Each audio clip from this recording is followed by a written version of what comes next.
Namaskar, welcome to Lopa classes. Thank you so much to dear students and all the viewers of this channel, and congratulations to all team members for 1200 subscribers. ମୁଁ ଜଣେ ହିନ୍ଦୀ ଶିକ୍ଷୟିତ୍ରୀ। ଆଜି ସ୍ୱାଧୀନତା ଦିବସ ଉପଲକ୍ଷେ ମୋ ହୃଦୟ ଶବ୍ଦକୋଷରୁ ଦେଶର ଗୌରବ ଗାଥା ବର୍ଣ୍ଣନା କରିଛି। ତେବେ ଆସନ୍ତୁ ଆରମ୍ଭ କରିବା। मेरे प्रिय देशभक्तों को स्वतंत्रता दिवस की हार्दिक शुभेच्छा और शुभकामनाएं। एक व्यक्ति एक विचार के लिए मर सकता है, लेकिन यह विचार उसकी मृत्यु के बाद 1000 जीवन में अवतार लेगा। नेताजी के इस उदाहरण का अर्थ है, हम उन विचारों के मानव अवतार हैं जिनके बारे में हमारे पूर्वजों ने सोचा था।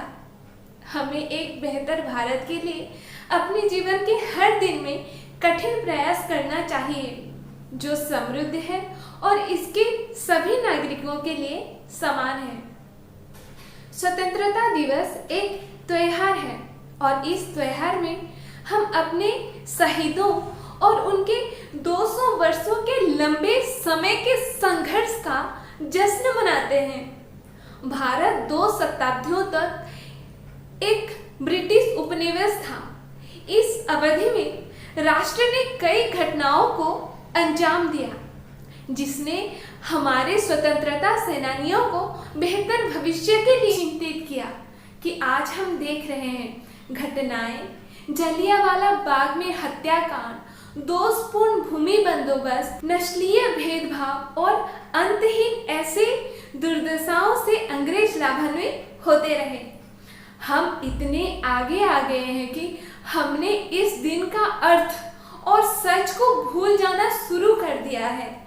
इसके सत्यता को भूलकर हमने ये मान लिया है कि हम इस दिन इस पताका के नीचे इकट्ठा होंगे और मिठाई खाएंगे। हमें ध्यान रखना चाहिए कि जो झंडा हम उठाते हैं वह हमारा सिर है और हम कभी किसी को निराश नहीं करेंगे। झंडा उस सिर का प्रतीक है जो कि उस समय के स्वतंत्रता सेनानियों के काट दिए गए थे। हम उस सिर यानी झंडा को कभी नीचा नहीं होने देंगे।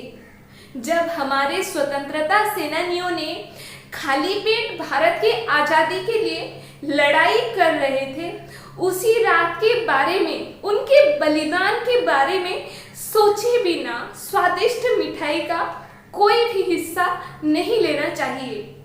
इस दिन के नागरिकों के रूप में हमें इस दिन के प्रत्येक क्षण में अतीत, वर्तमान और भविष्य के गौरव को जीवित रखना चाहिए। हम अपने किसानों, सैनिकों, शिक्षकों, डॉक्टरों, उद्योगपतियों और सरकारी निकायों के प्रमुख को ऊंचा रखने को वादा करेंगे और हम इसे प्रतिज्ञा करेंगे आजीवन तक करने के लिए। संस्कार, संस्कृति और शान मिले।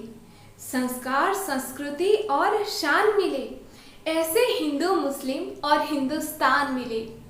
रहे हम सब ऐसे मिलजुल कर, रहे हम सब ऐसे मिलजुल कर, मंदिर में अल्लाह, मस्जिद में भगवान मिले। धन्यवाद। जय Hind.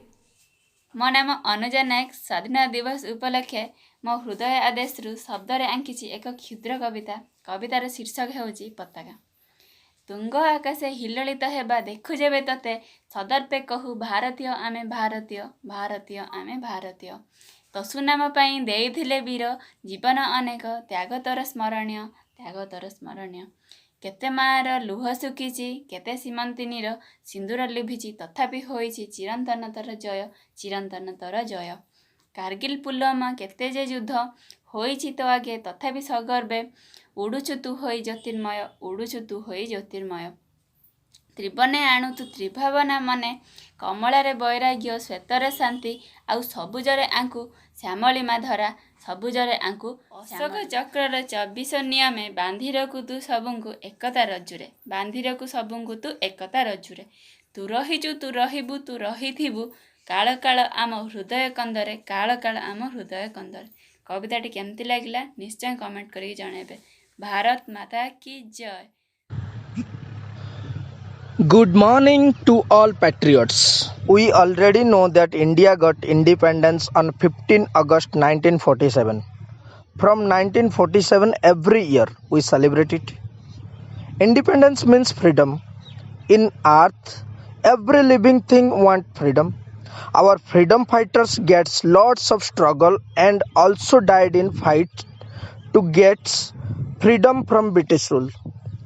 Before 1947, India country ruled by British government. In India, every religious people fight against Englishmen. Now everyone happily life enjoying. After independence, we got our all fundamental rights in our own nations, our motherland. We should feel proud to be Indian. We can't imagine by sitting here that how hard the independence was from British rule. It looks sacrifice of lives of many freedom fighters and several decades of struggles from 1857 to 1947. Bhagat Singh, Khudiram Bose and Chandrasekhar Azad, who had lost their lives in their early age just for fighting for their country. How can we ignore all the struggles of Netaji? And Gandhiji was a great Indian personality who taught Indian a big lesson for non-violence. India is our motherland country and we are its citizen. We should always be ready to save it from the bad peoples. It is our responsibility to lead our country ahead. We should take an oath today of being highly responsibility and well-educated citizens of tomorrow India. We should sincerely perform our duty and do work hard to get the goal and successful. And last, proudly say Jai Hind, Jai Bharat, Bande Mataram. Thank you.